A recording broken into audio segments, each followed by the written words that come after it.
Hey there, it's Tracy from The Revived Mom, and today's little lesson is on royalty. It is still the season of Lent, or it is the season of Lent as I'm sharing this.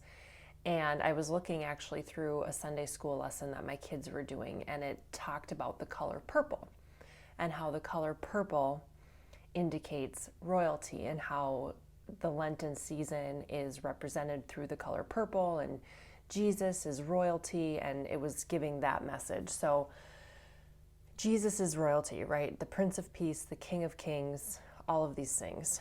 And in Romans 8:17, it says this: if we are children, then heirs, heirs of God, and joint heirs with Christ, to the kingdom, to all of it. So if you continue reading on, it'll say you're also heir to like struggles and hardship, but you're heirs to God's kingdom, which means you are royalty.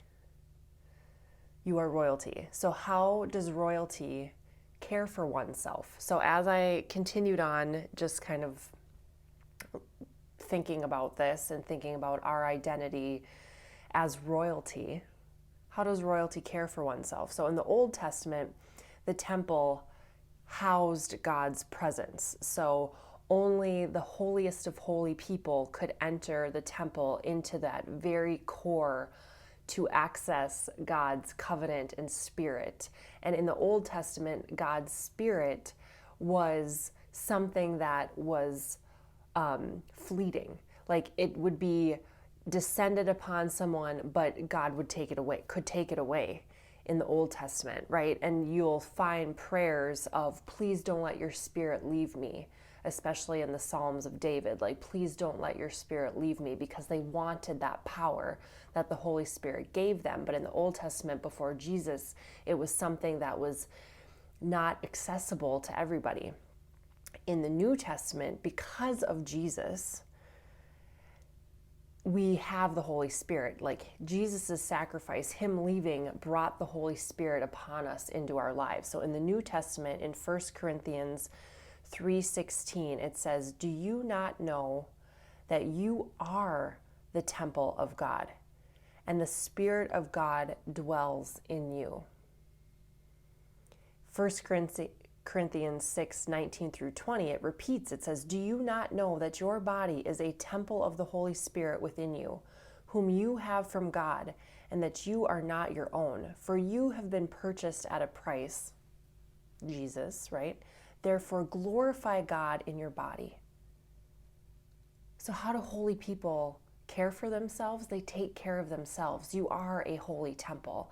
And I think often we feel like taking care of ourselves requires restriction, requires harsh boundaries, requires unenjoyable routines and processes. But really, if you view your body as the temple housing God's Spirit, how do you make that worshipful and joyful and loving, right?